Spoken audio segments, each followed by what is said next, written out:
Hey there, this is CUSD Math 8, Unit 5, Lesson 5, looking at your homework packet. And again, we always kind of just talk to the first one if we can, and then we'll do some of the rest for you to help you out with your homework tonight. So the first one says, Diego runs a 10-kilometer race and keeps track of his speed. And we can see here on the chart, we can see it's measuring the distance, and it goes from 0 all the way to 10, right? So that's his race there. That's how far he's traveling. And we can see on this axis, we can see the speed, how fast he's going. 10 kilometers an hour, 11. We can see here he's going 12 kilometers. Down here he's going a little less, somewhere like 9.5. Some places it seems to stay steady a little bit. We have increases in speed, decreases in speed, lots of things happening here. So the questions they want you to answer today, let's just read through them here. Not going to give you answers in these ones, but let's read through them. It says, what was Diego's speed at the 5-kilometer mark? So what you want to do is take a look and say, well, where's 5? It's here. And then take a look and figure out what is the speed going to be when you just kind of go up from there. How fast was he going? For part B, according to the graph, where, so we're talking about distance, was Diego when he was going the slowest during the race? So you want to look at your speed here and figure out what's the slowest part. This is all speed up and down here, right? So this is our fastest point is here.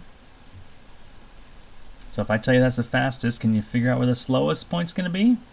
Probably, right? So you take a look at what that speed's going to be, the slowest pot here, and then figure out where. Now where is dealing with the what? The distance. How far had he gone? So look at the distance spot. Part C. Describe what happened to Diego's speed in the second half of the race. So from 5 kilometers to 10. So during this part of the race, what happened to Mr. Diego during this part of the race?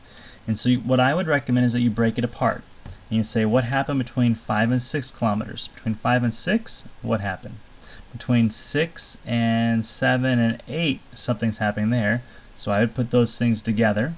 Then you can see something happens from 8 to 9. So describe what happens from 8 to 9, and then what happens from 9 to 10. So you're actually going to have, I would say, 4 statements about what happens in each of those 4 segments, because this is a section, here's a section, here's a section, okay? Does that make sense there? So you end up with 4 things happening, 1, 2, 3, and 4. All right, so good luck on that one. Let's look at number 2. Number 2, solve for y, then graph the equation. All right, well, let's solve for y. Ideally, we don't want to have a negative y. We want to have a positive, so y equals something like this. So let's go ahead and add a y to this side and add a y to this side. So we have 3x equals negative 2 plus y. That's fine. We can add the 2 over here, and I'm going to add it not underneath the 3x because it's not the same, right? It needs to have a variable to be able to combine them there. So that's going to reduce down to leaving us just with y equals this stuff, which is 2 plus a 3x. Now let's reorganize that the way we like it. We would say y equals 3x plus 2. So this is the same thing. I just had to change the order of things around to make it read the way we want it to read, because when we put it in our equation form, we want to write down that y equals 3x plus 2. That's the way you write that out. Now the slope is going to be the number in front of the x there, and so we could say the slope is 3, or we could say that it's 3 over 1. However you want to write that there, both are going to be okay, right? That's our m, and our equation is y equals mx plus b. M is the value of our slope. So we could say 3 or 3 over 1.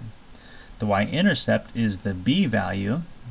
All right, and so in our case here, our b value is the number there, which is 2.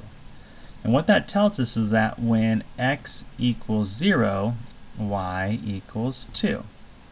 And we can plot that as our first point here. When x is 0, y is 2.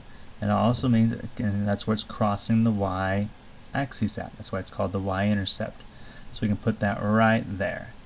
Now to plot this out, I could do a couple things. I could either make a t-chart, right? I could do an x and a y, and I can plug in some values for -1, for 0, for 1, and figure out some values there. Or I could use a slope and simply go up 1, 2, 3, and over 1, and then do it again, 1, 2, 3, and over 1, and then play connect the dots, and draw my slope, draw my graph. Something like that would work too. But you could also plug some values in and get real values as well.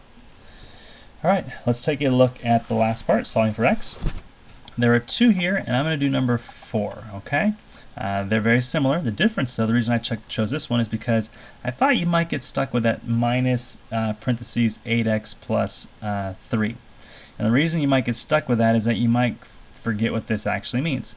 The way you want to think about this is imagine that there is a negative 1 right here, and you need to distribute that negative 1 throughout that parentheses. So the 3x stays a 3x, but a negative 1 times an 8x leaves you with a negative 8x, and a negative 1 times a positive 3 leaves you with a negative 3, and that's still equal to 2 minus 6x. Now what you might notice is, what happened to the values of the variables inside the parentheses? They went from both being positive to both being negative. And that's what that negative on the outside of the parentheses does. It reverses or changes the signs on the inside. So as you get more accustomed to that, you could just do that with some mental math, but I wanted you to see how that works. You'll have a problem like this on tomorrow night's homework as well, so keep that in mind. Now we can combine our like terms. Here's a 3x and a negative 8x. That's just a regular integer, so it'll stay by itself. So 3 minus 8 is a negative 5x minus 3 equals 2 minus 6x. All right, so let's go ahead and let's add 6x to both sides. So a 6 minus 5 leaves you with simply 1x, and it's positive because there's more positives and negatives there. 6 is greater than 5. And that's going to be equal to, let's add 3 to both sides. 2 plus 3 is 5, and that becomes our solution. All right, that's it for today. Have a great day. We'll see you next time.